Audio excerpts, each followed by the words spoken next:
Hi, Whoopi. Welcome to the Edinburgh TV Festival. You are this year's international icon. Wow. Thank you. Thank you. How do you I feel? always, I always am appreciative of an iconship. It's not the same as being ordained a dame, but I'll take iconship for the Edinburgh Festival, which I love and miss going to. I hope to go to once again, at least in my lifetime. Yes, well, we'd love to see you back. So, Whoopi, if this was live on stage, we'd play a show reel of your career highlights. But I think for most of the Right. delegates watching now, all your highlights are scorched into their memory. I mean, when we think about Ghost, The Colour Purple, Sister Act, The View, The Whoopi Show, Thoroughly Modern Millie, Star Trek, not to mention, you are one of only 16 people to ever win an Emmy, a Grammy, an Oscar, and a Tony, and the first Black woman of EGOT status. I mean, that's massive. It seems like a lot. It seems like I've done a lot, and yet, it's an ongoing process. Sometimes they give you awards, and sometimes they kick your butt. So, this year I'm looking good for different things and not getting my butt kicked. So I like that as well. I love that. It's so hard to know where to begin interviewing you. So let's start at the beginning of your showbiz career, at least. You're one of the most famous people in the world, but of course, it didn't start like that. So you came to prominence with your one-woman versatile show called The Spook Show, and Right. then it went on to Broadway. So how did you even get started doing The Spook Show? Well, I started writing about a lot of my experiences in Europe because I'd gone to Europe for the first time. And I want to say it was to, in part, to go to the festival, but I'm not sure. Mhm. But I wrote about the things that I saw that I just felt if I stood there and talked about them, they would not be as interesting. And that if I put my adventures in the mouths of different Mm. people, people might pay more attention to them because it wasn't me saying, "Oh, and I went to Amsterdam, and I went to the places where I could get stoned." I felt like I needed to put it in the mouth of someone Mm. who people would laugh and have some fun with. So I put it in the mouth of a junkie Mm. named Fontaine. Yes.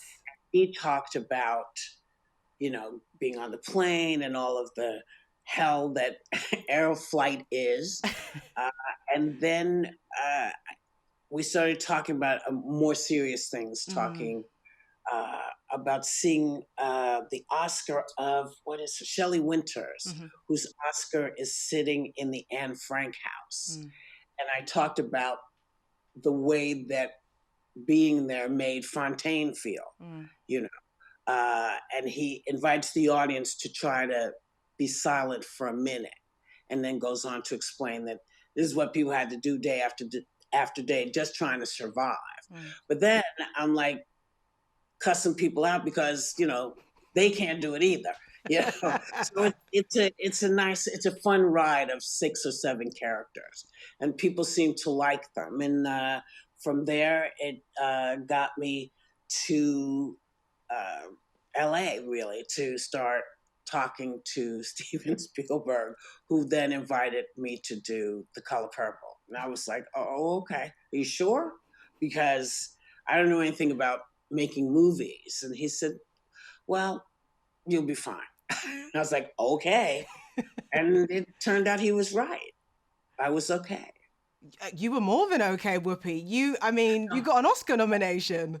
No, no, I mean just in my soul Yes. that I was okay, that I would be all right doing this because I know my way around the stage. Mm. I didn't really understand how you take 2 months to make a movie when we could just do it on a stage in 2 hours. He was like, well, it's a little more complicated than that, and so I learned a lot with him, Hmm. and it was kind of a great way to enter into the world to first have Mike Nichols Mm. holding one hand and Steven Spielberg holding the other, sort of bringing me into this new world of show business. And it's been crazy, but really good, you know. And actually, talking about Mike Nichols, obviously he was a theatre director, and it's my understanding that when he came to see you backstage at your Spook show, he was in floods of tears. Yes, Mike and his mother were on the last ship out of Germany. Wow. Yeah, they were on the last ship. And so when he saw me talking about Anne Frank, it got to him. And he came back to tell me this, and he was in tears. He said he was sitting there just, you know, trying to hold everything back. And that was, you know, coming from a man who made The Graduate, you know, who made Who's Afraid of Virginia Woolf, this icon. I mean, the icon, that's a really big icon. And he said, "You moved me to tears. I need to talk to you." And I was like, "Oh, okay." And so we didn't connect for a while, and I went back to Berkeley where I was living, and my phone rang. And I picked up, I said, "Hello." He said, "This is Mr. Nichols." And I said, "Oh, hey, how you doing?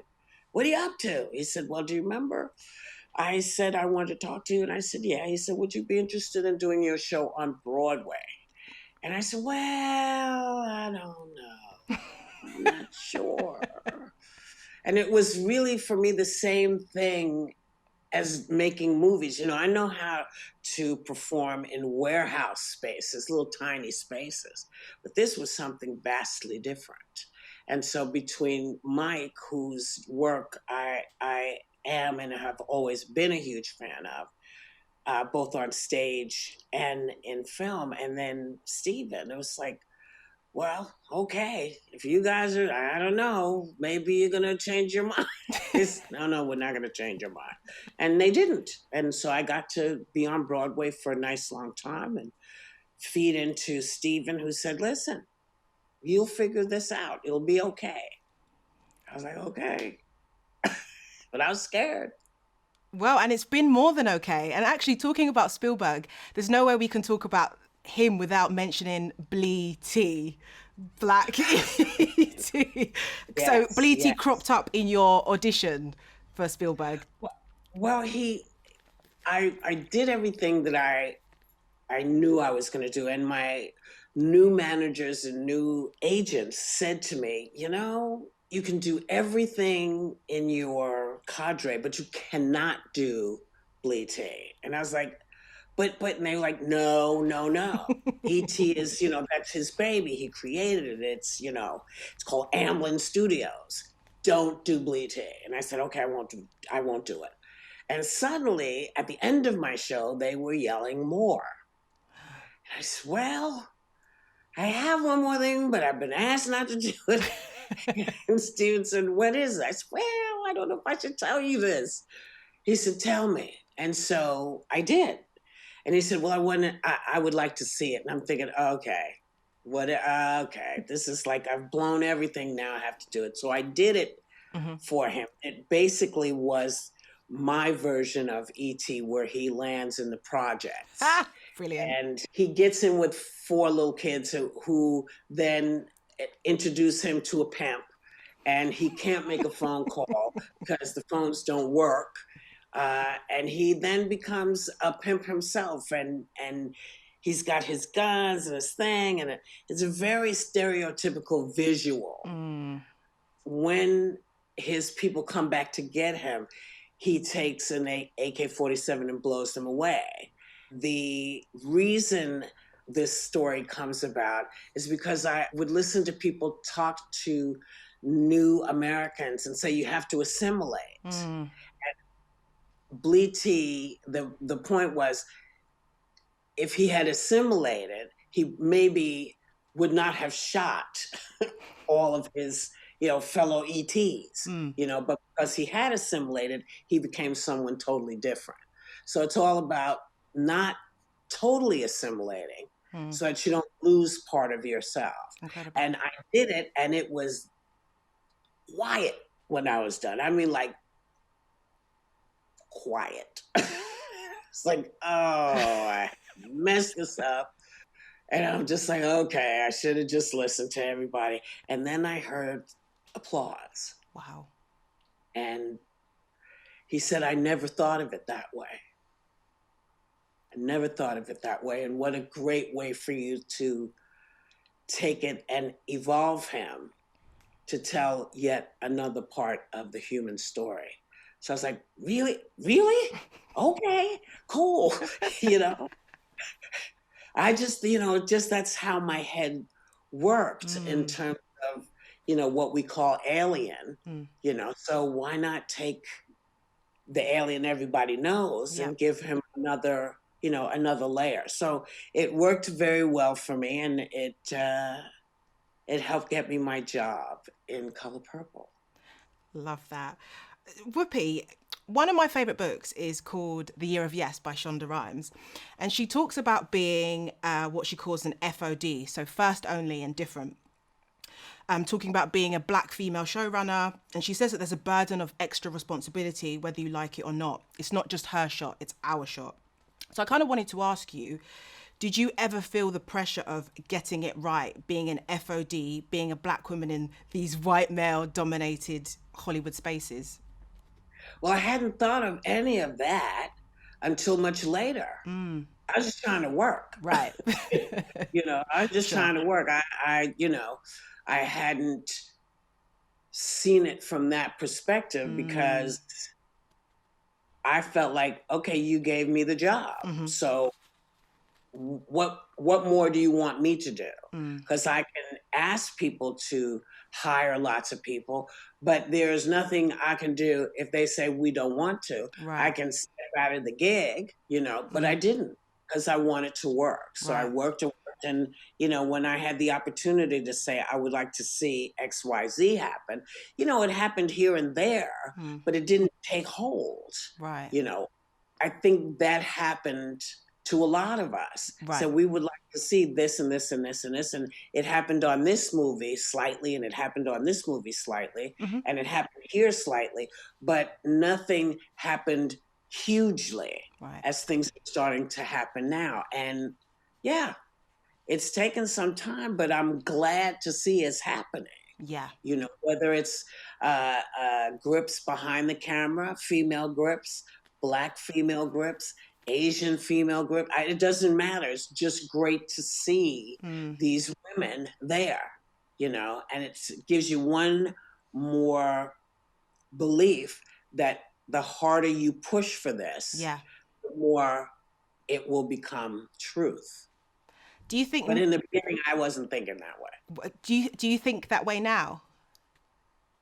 Well, yeah, I think experience teaches you, because you think when you say, listen, I would like you to hire like 7 more people of color, just somebody, you think you're working on something, you think, well, I've educated them and they will do this on the next film. No, it doesn't work that way. It doesn't work that way. So you learn all of these things, and you learn how to keep pushing for what you want in the ways that work in the experience you're in. So where you have a lot of clout, you can get a lot done. But where you don't have very much clout, you can't hardly get anything done. But that doesn't mean you're not trying. Right. I want to briefly touch on Spike Lee, because I know many years ago he spoke about wanting you to do more for the culture. I mean, how did that make you feel? Well, it pissed me off. Right.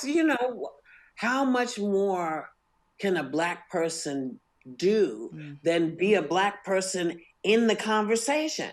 Yes. What are you doing? You're making your moves. You haven't hired me. Leave me alone. And, we laugh about it now, where we came to peace. And it was like, dude, what was wrong with you? He said, yeah, well, I was just trying to be provocative. I said, well, you were. You were. He said, yeah, you start calling me names, Whoopi, you're honest, you're vivacious, you're a funny person, but you also happen to be a dark-skinned black woman with quirky style and locks. We all know hair as a black woman is political. you know, sometimes how your hair is will determine how you be treated. Did you ever feel that the establishment didn't quite know what to do with you sometimes? Well, you know, I was lucky. I had a brilliant hairdresser. Right. And people would say, well, what are we going to do with your hair? I said, well, it doesn't part call for a wig? Calls for a wig, I'll put a wig on. But if it doesn't call for a wig, I'm using my hair. Why would I want to change it? Right. And, so, you know, people were like, oh, okay.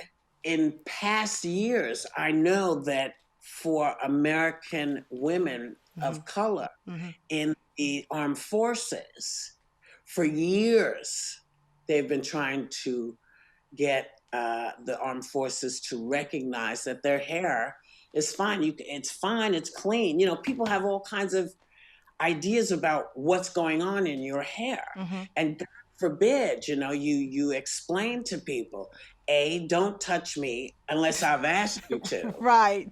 I.e. my hair. You know, because people don't understand that. But, you know, someone invites you. I mean, if I walked up and touched someone on the breast, they would lose their mind. Yep. Well, I feel like that about my hair. Yes. That's part of my body, and I haven't invited you. So it took a very long time for people to understand that more and more women of color were going to look like me. Yeah. Years ago, I was a hairdresser, many, many moons ago. And I learned how to do everybody's hair. When I got to Hollywood, most of the hairdressers did not know how to do black hair, didn't understand it. And you see it in some of the older movies where, you know, nobody was in there helping that person out, you know, because it's like, wait, what are you doing? What's happening here? So it's been a conversation that has grown, you know. Why is our hair different? What is it about our hair that freaks you out? Yeah. Why do you insist on touching it? Can't you shake my hand instead? Yeah. Yeah, for sure. Yeah. It's like we're not a dog. Yeah. To put it bluntly, do I look like Fido? I bit your hand. Now you're mad. You know? You wanna avoid those things. Put your hand out, not up on my hair. I love it. And do you know what? I think you just being unapologetically yourself is radical in itself. I think the fact that you are like, this is me, essentially, take it or leave it.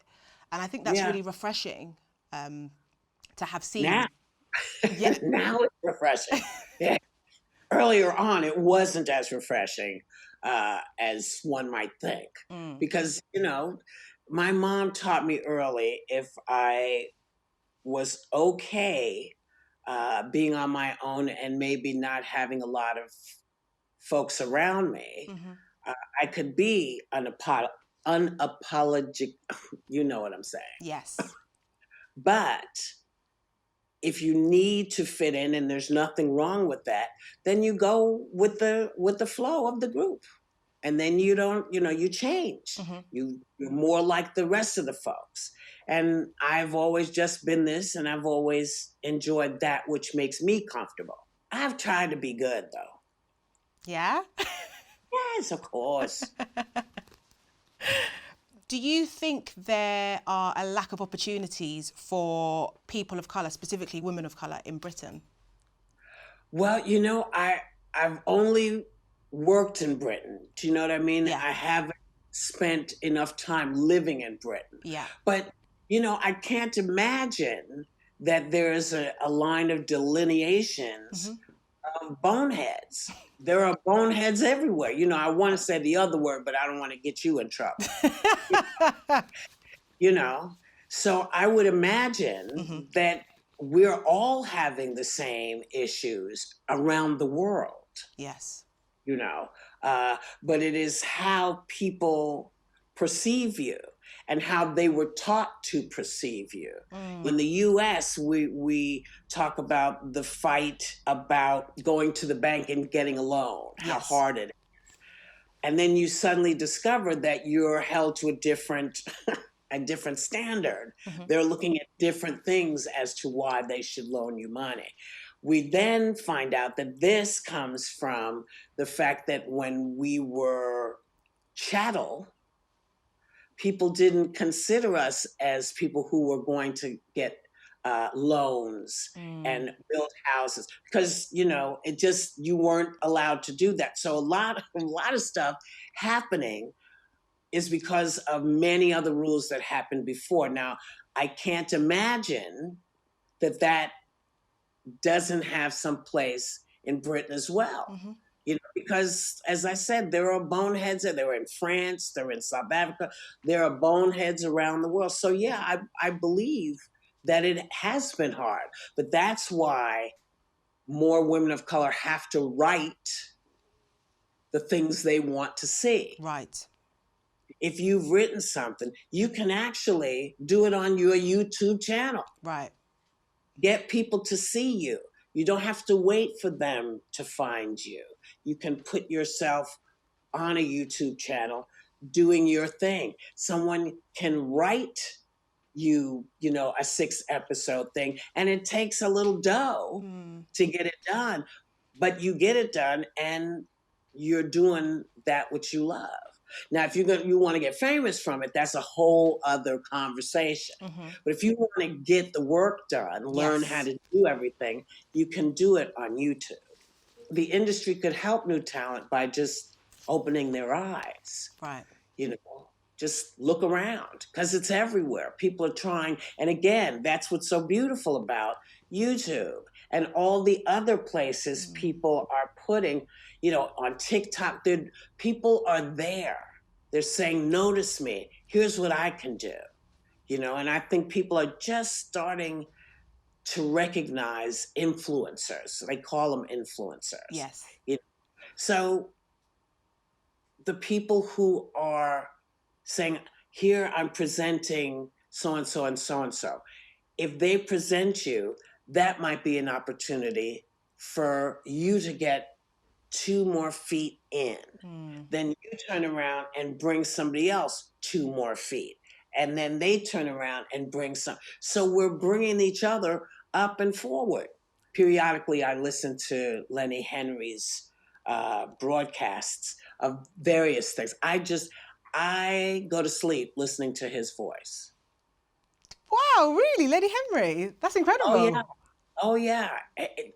There's something so real about him as a performer. Yeah. Regardless of what the part is, there's something great about him that I love, so there you go. Yeah, I mean, he's a nation sweetheart. I mean, he's just... And a sir. Yeah, he is a sir. We don't, I didn't know. We could be sirs. I had no idea. Well, we should... Because I wanted to be a dame, right? Yes. I wanted to be Dame Whoopi Goldberg. So I just say it to people now, and they say, okay. And they call me that. I'm kidding. we should make it happen. I mean, we can make it happen, Whoopi. Let's make it happen. I don't know. It feels like it might be a lot of work. It might be more work than I want to do. So I'm going to just fake it. Yeah, fake it till you make it. That's right.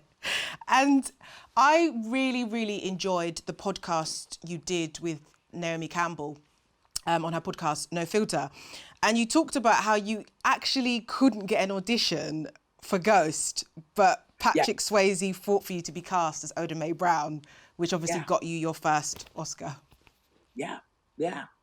It was, it's amazing when someone steps up for you. And it's wonderful when it's a really well-known person, who says, listen, did she not want the job? Is she not here because she didn't want it? And they were like, well, no, we hadn't auditioned her. He said, well, I'm not doing it unless we audition it. And she says she doesn't want it. And so they came to where I was shooting the film. What was it? I can't remember. But they came to wherever I was. And Patrick and I had a great time. And they left going, do you want to do this part? And I was like, yeah. I'm like, okay, it's yours. I was like, oh, thank you. Because I remember you briefly talking about how they auditioned what you described as every black woman and her mum, but they didn't audition you. Yes. you know. I called my agent and said, do you know about this? And he said, who told you about it? I said, well, a friend of mine I just had dinner with auditioned for it. He said, yeah, I did know about it. And I said, well, can I get an audition? And he said, no. And then I went on and took another gig. And then this happened, and I thought, oh, okay. So I must remember that you can also speak up and say, what about this person? They don't have to do it, but you can speak up and say, I have an idea, you know, and sometimes it works very nicely and sometimes it may not. But it is the ability to say, I'm here and I'm thinking, you know, that is important.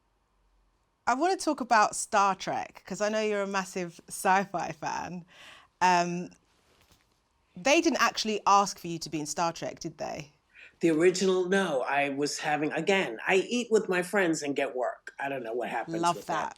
I had dinner with LeVar Burton, and I said, so what are you doing?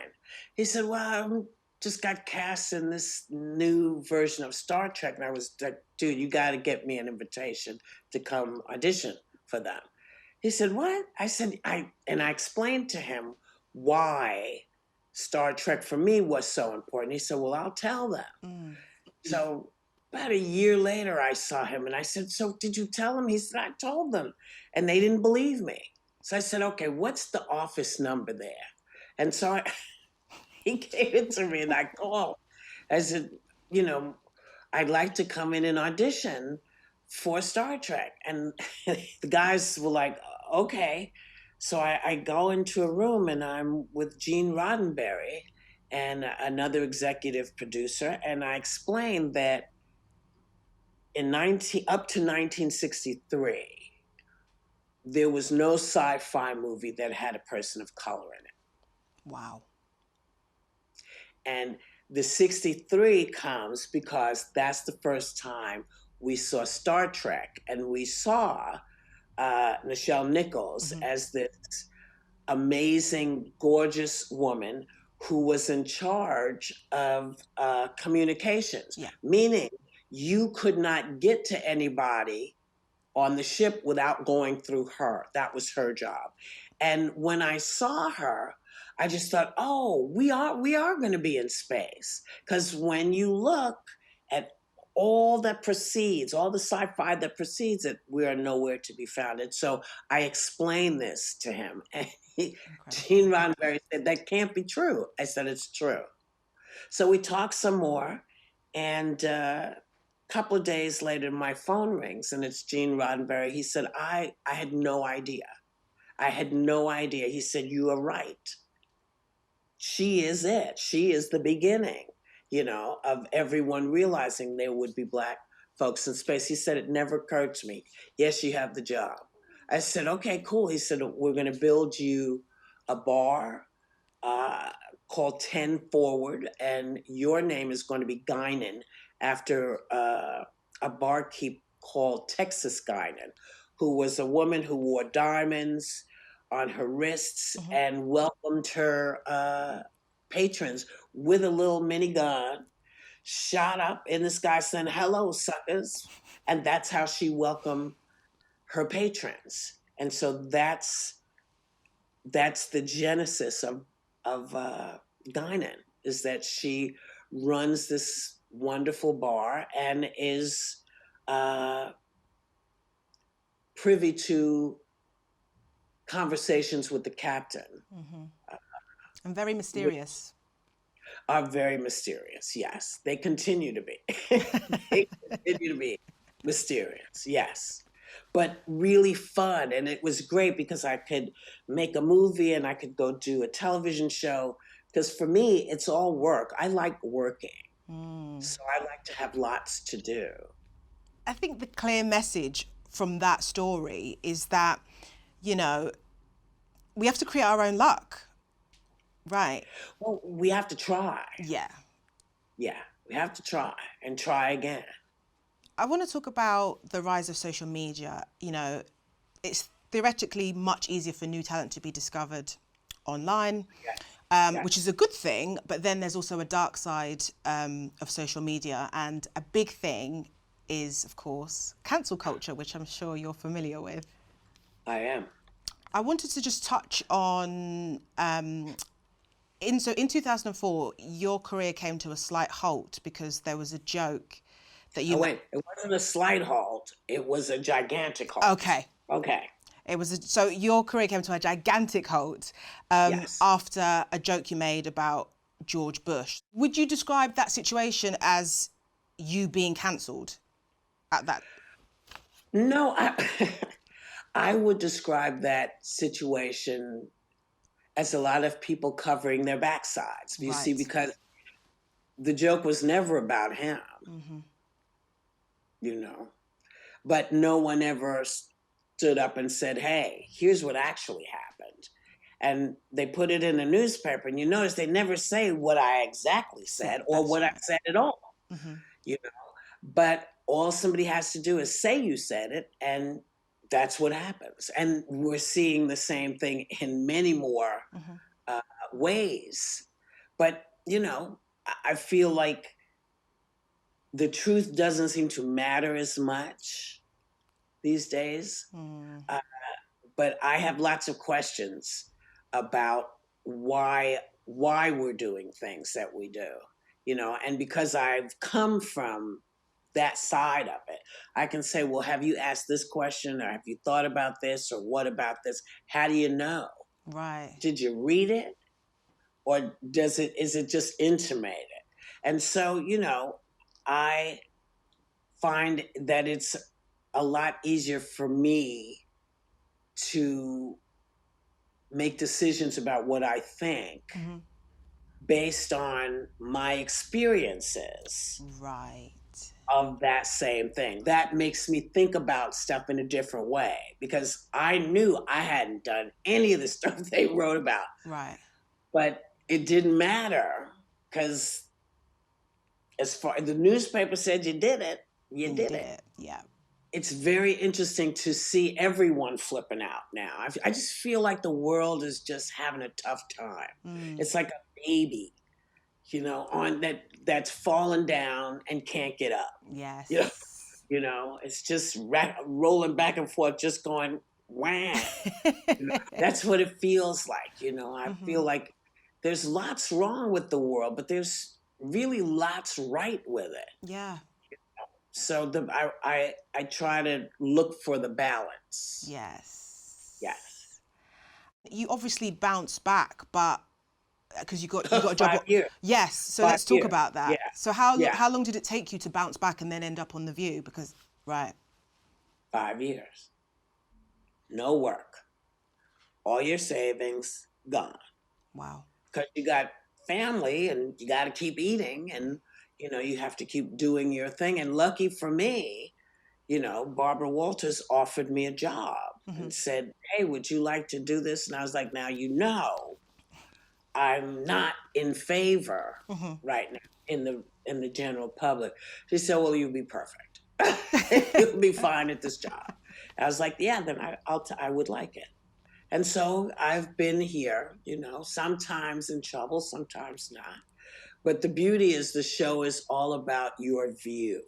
What do you think of something? You know, the hardest thing to deal with is people who don't want you to have a view, that would rather you not see what's in the world as you perceive it.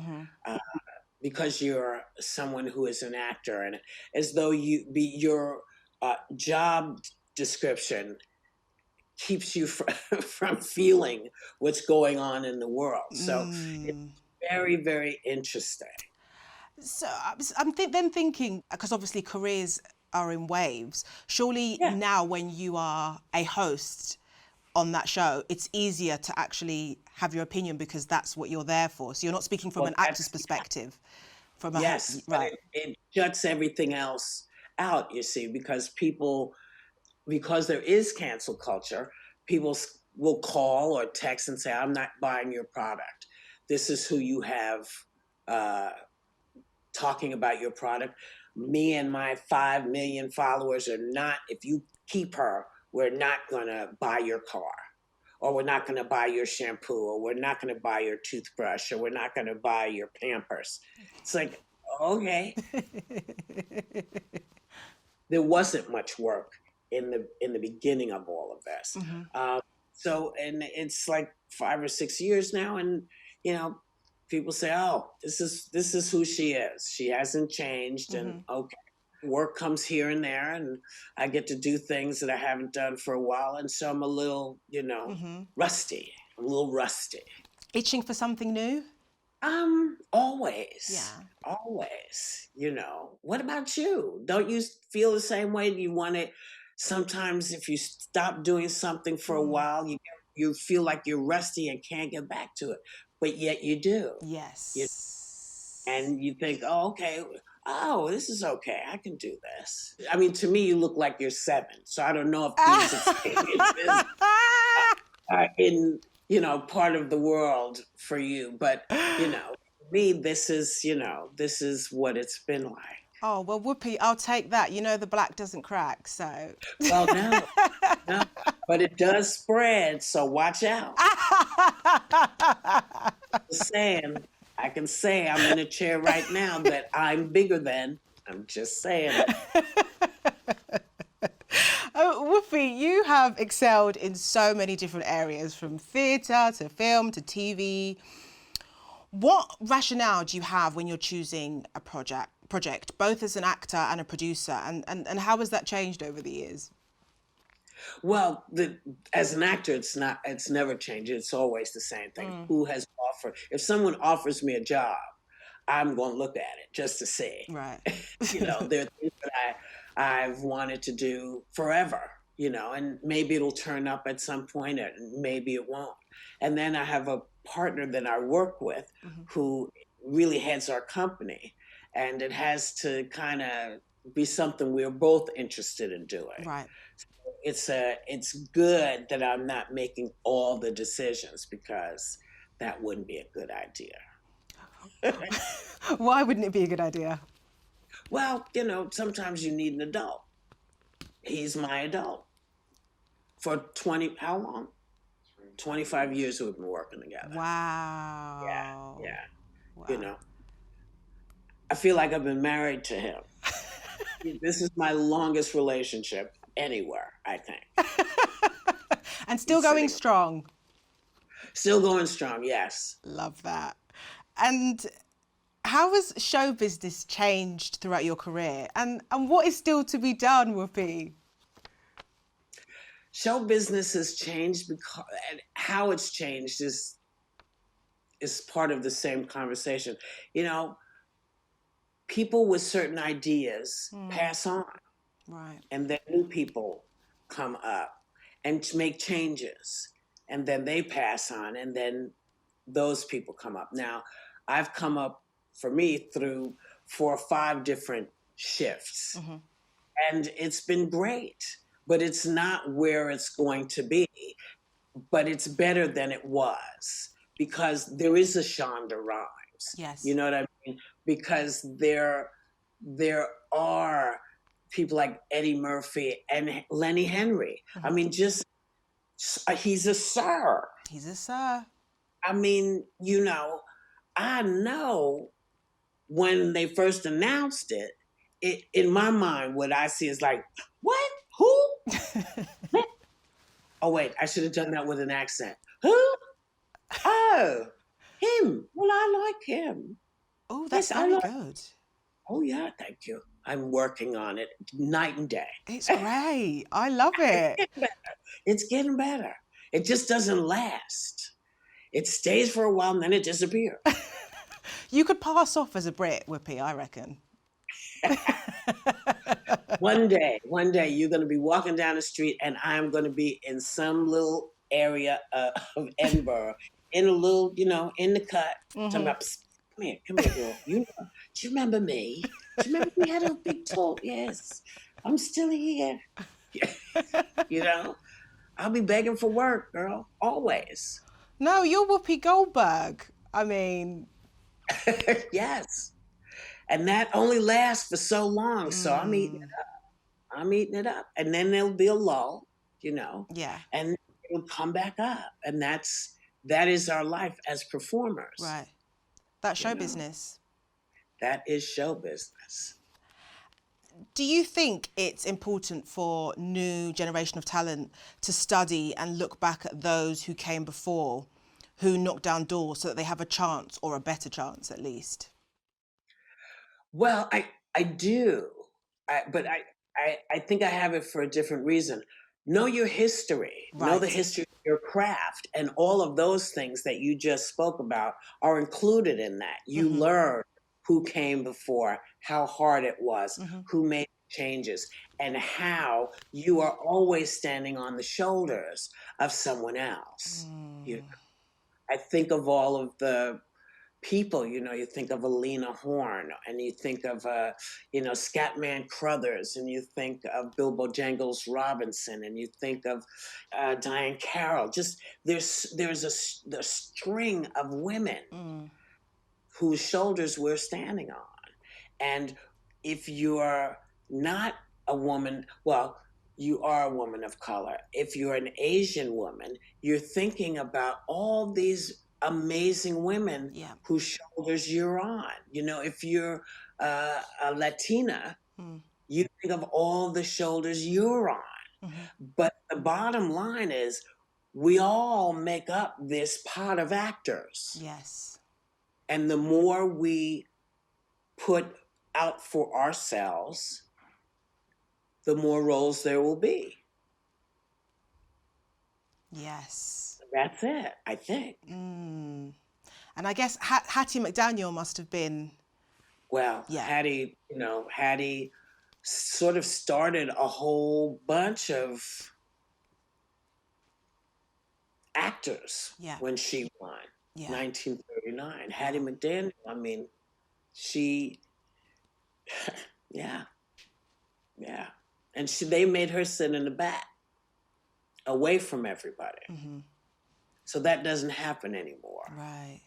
Yeah. And doesn't happen. And it was a 50-year gap in between her win and your win, is that right? Yes. Wow. Yes, for a woman.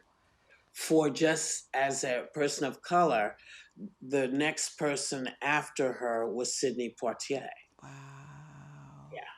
Yeah. So you look at that and you look at all those gaps and you think, oh, hell no. No.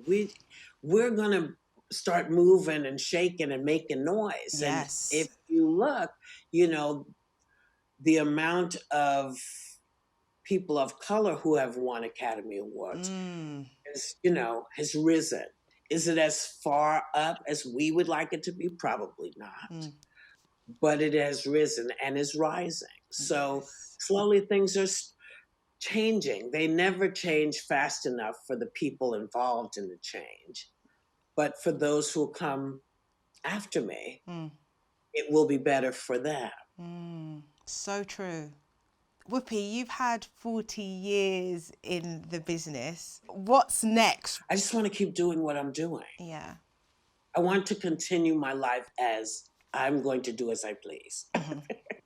That's how I like it. If I'm making myself happy, then it's okay. And so it doesn't matter if I'm on television or if I'm on the screen. As long as I'm having a good time, the world is good.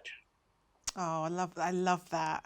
And in the industry, I wanted to ask you, what is there to be positive and hopeful about? Everything. Everything. I mean, people are becoming aware of each other and knowing that we're all out there, all looking for these parts, all trying to do things. And people are starting to take advantage of the places they can be seen the way they know how. It means, the older folks have to keep up, because all the new ways of being seen or auditioning have shifted. Right. And everybody's got to, keep on the treadmill. It's like, oh, TikTok. What is TikTok? Okay, whatever you say, whatever. Okay, I can do it, You got to ask the questions when you don't know and say, I don't know what that is. Right. I don't know how that happens, and stay abreast of what's going on. Ask. You have to ask no matter how old you are. You have to ask the questions. If you want the answer, you have to ask the question. And I guess we can never assume that we're above trends, That's right. Will we be seeing Whoopi on TikTok soon? Will you be doing some stuff on there? I think I've done TikTok. Have you? Oh, girl, you behind the time. I'm late. I need to follow you. You are late. I'm telling you. You need to be on there TikToking, okay? I've done all of them. And especially during the pandemic. I TikToked, I tweeted, I pretended to cook, just trying to have some fun and be silly. Oh, I love that. And actually, I saw a video of you blowing up on TikTok, snippets on The View with Meghan McCain, and I'm going to stop you right there because that is not true when you said that. Hilarious. People love you. It's just because you are brutally honest, and we need more of that in the world. Well, so, the truth of the matter is sometimes being brutally honest is not the right way. Right. Sometimes you have to know the room you're in. Read the room. You have to read that room, because you might have something brilliant to say, but you misread the room, they will not hear it. You're a big fan of the UK, which is great. Yes. You love Doctor Who? Yes. I wanted to be Doctor Who. Did you? Yeah. I did, and I still do. I'm not going to lie. I wasn't going to mention it, but since you did, I'm going to say it. Yes, I would like to have played Doctor Who, but I think it would mean an evolution into being American for a bit. And I don't know that that's correct for Doctor Who. I don't know if I can usurp that. You know what I mean? So as much as I love it, I love watching it still, and in any, in all the iterations. Yeah. I mean, let's speak it into existence. Let's manifest Whoopi for Doctor Who. Well, I've had a lot of support for it, but people say, but it does belong to us. It's kind of like the Thunderbirds. Yeah. It's like, okay. Remember the Thunderbirds? I mean, they yeah. What's better than those puppets? I love those puppets. They're walking around and doing things and, shooting off into space, and you see that. I mean, there are certain things that are blatantly and all English. Yes. Doctor Who is like that to me. The Thunderbirds are like that to me. What's the marmalade? Oh. It's not marmalade. It's the Marmite? Marmite, yes. That is also very English and needs to stay that way. Yeah, I was going to say, I don't like it, so. I have tried to eat it. I have tried to become friends with it, but it is not my friend. It does not want to be my friend. And I understand that now, and I'm cool with it. And of course, I know you love EastEnders. You loved Peggy Mitchell. Oh, my God. I love that show. BBC America started out showing that here in the States, and I got very involved in it, very, very, very involved. And then it was gone. It was like, where is Peggy? Where is Violet, that woman with the cigarette? What's happening? Her son came, and it was all Doc Cotton, yeah. Doc Cotton. Where is she? I mean, I loved all those actors. I loved all those actors, and was sad that they stopped showing it in the United States, because I thought it was a great show that actually should get done here, but it would take too much explaining. Yes. Yeah. Well, Whoopi, thank you so much. I've had such a good time talking to you. I could have gone on for another hour, but you know, life is just not set up that way. So That's right. That's right. But it was a pleasure, all mine. And I'm going to say to you, yes. you asked great questions that I can't remember very many people ever asking. Oh, So thank you. Oh, Thank you. Thank you, Whoopi Goldberg. And thank you to our sponsor, The Hollywood Reporter. Bye.